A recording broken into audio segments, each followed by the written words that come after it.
Hello दोस्तों, आज के इस वीडियो लेक्चर में आपका एक बार फिर स्वागत है।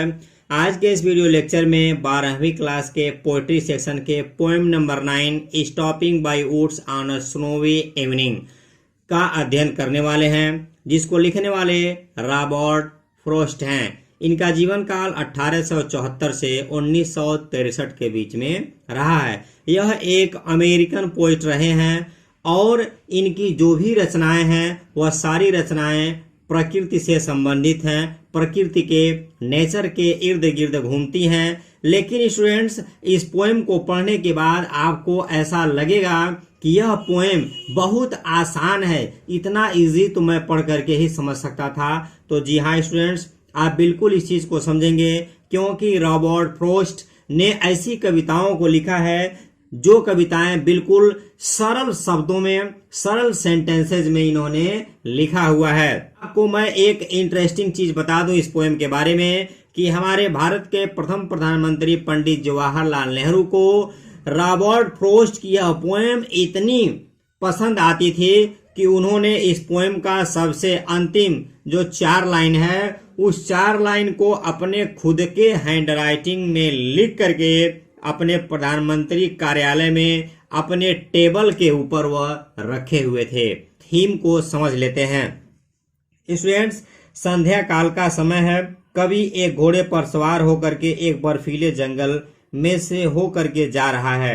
लेखक उस सुंदर वन को देखना चाहता है। वह वहां पर कुछ समय तक रह करके प्रकृति के वातावरण में रह करके आनंद लेना चाहता है, लेकिन वह नहीं रुक सकता है, क्योंकि उसे किसी को दिया हुआ वचन निभाना है और सोने से पहले उसे काफी लंबी दूरी तय करनी है। इसलिए कवि चाहते हुए भी उस बर्फीले जंगल में रुक नहीं सकता है। कवि कहता है कि आराम करने के पहले जीवन में बहुत से काम करने होते हैं और किसी को भी, अर्थात हर किसी को अपने कार्य को बिना आराम किए ही कर लेना चाहिए।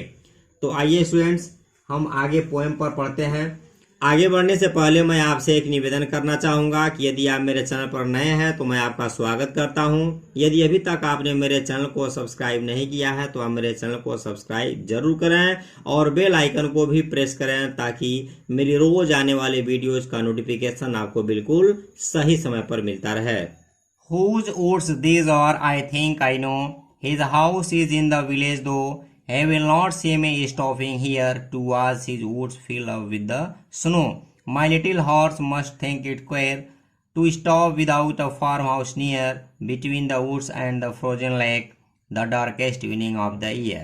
Students, कवि अपने घोड़े पर सवार होकर के एक बर्फीली शाम के समय एक जंगल से होकर के जा रहा होता है। जंगल काफी खूबसूरत है। कवि उस जंगल की सुंदरता को देखना चाहता है। तो कविता कुछ यहाँ से स्टार्ट होती है। कवि कहता है हुज किसके, उर्स का तात्पर्य यहाँ जंगल होगा। दीज ये आर मीन्स हैं, ये किसके जंगल हैं। कवि कहता है आई थिंक आई नो, कवि कहता मैं सोचता हूँ, मैं जानता हूँ। अर्थात कवि कहता है ये किसके जंगल हैं, मैं सोचता हूँ कि मैं जानता हूँ। His house is in the village दो, यहाँ दो का तात्पर्य यद्यप की होगा। कहता है कि यद्यप की उसका घर गांव में है, मैं इस बात को जानता हूँ। आगे कहता है he will not see me, वह मुझे नहीं देखेगा। Stopping here, यहाँ रुकते हुए। कभी कहता है कि मैं अगर यहाँ पर रुकता हूँ तो वह मुझे नहीं देखेगा। To watch his woods, यदि मैं यहाँ पर रुक करके उसके जंगलों को देखता हूँ। Fill up with snow, जो जंगल बर्फ से भरे हुए हैं, तो वह मुझे नहीं देख सकता है, वह मुझे नहीं देख पाएगा। स्टूडेंट्स, आप इस तरह से भी इसका अर्थ लगा सकते हैं कि कवि एक जंगल के सौंदर्य की ओर आकर्षित हो जाता है। जो जंगल पूरी तरह से बर्फ से ढका हुआ है, वह हिमपात के साक्षी के रूप में जंगल में अधिक समय बिताने के लिए चाहता है। वह सोचता है कि उस स्थान का स्वामी वहां से बहुत दूर के गांव में रहता है, क्योंकि यह रहने के लिए उचित स्थान नहीं है। इसलिए वह उसकी उपस्थिति के विषय में नहीं जान पाएगा और वह बिना किसी परेशानी के उस स्थान के सौंदर्य का आनंद ले सकता है। कभी अगर चाहे तो वहां पर रुक करके आनंद ले सकता है। लेकिन आगे कहता है, कभी एक छोटे से नन्हे से घोड़े पर सवार होकर के अपनी यात्रा को करता है। कहता है माई लिटिल हॉर्स, लेकिन जो मेरा नन्हा सा घोड़ा है, जो मेरे पास छोटा सा घोड़ा है, मस्ट थिंक एट केयर का मतलब यहाँ विचित्र होगा। वह निश्चित ही विचित्र महसूस करेगा, वह निश्चित ही यहाँ पर रुकने पर आश्चर्य करेगा।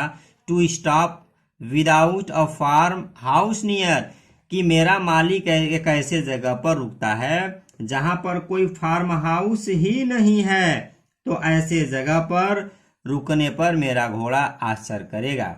बिटवीन द वुड्स, जंगलों के मध्य, एंड फ्रोजन लेक, और जमी हुई झील के बीच में, जंगलों के मध्य और जमी हुई झील के बीच में बिना फार्म हाउस के रुकने पर मेरा घोड़ा आश्चर्य करेगा कि मेरा मालिक हमेशा ऐसे जगह पर रुकता है जहां पर फार्म हाउस होता है, लेकिन आज संध्या काल के समय मेरा मालिक एक ऐसे जगह पर रुक रहा है जहां पर कोई फार्म हाउस ही नहीं है। इतना ही नहीं, the darkest evening of the year, आज की जो संध्या काल का समय है यह इस वर्ष की सबसे अंधेरी शाम है। इस वर्ष की सबसे अंधेरी शाम है। इसका आप अर्थ देख लें।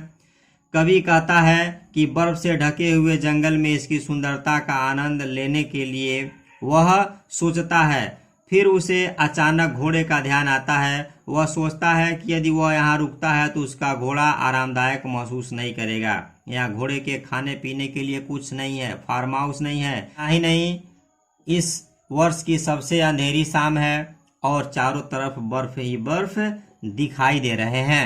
देखिए students, He gives his harness bells a shake, यहाँ ही का तात्पर्य घोड़े से है, यहाँ ही घोड़े के लिए यूज किया गया है। He gives his harness bells a shake, कह रहा है जो घोड़ा है वह अपने साजो सामान में लगी हुई घंटियों को हिलाता है। शेक मीन्स हिलाना होगा, और यहाँ हार्नेस का तात्पर्य साज से है। तो घोड़े को जिस घंटियों से सजाया गया है, घोड़ा उस घंटियों को हिलाता है, हिला करके पूछता है, टू आस्क पूछता है, if there is any some mistake, कहता है कि क्या कोई गलती हो रही है। The only other sounds the sweep, यहाँ पर केवल एक ही आवाज आ रही है। स्वीप मतलब होता है तेजी से निकलना, और फ्लेक मतलब होता है बर्फ का टुकड़ा। यहाँ बताता है कि अपने साजो सामान में लगी हुई घंटियों को वह यह पूछने के लिए हिलाता है कि क्या उसे कोई गलती हो रही है। आगे कहता है, the only other sounds the sweep of easy wind and downy flake, कहता है इसके अलावा दूसरी आवाज जो है वह हल्की हवा के झोंके की और गिरती हुई नरम बर्फ के पत्थरों की।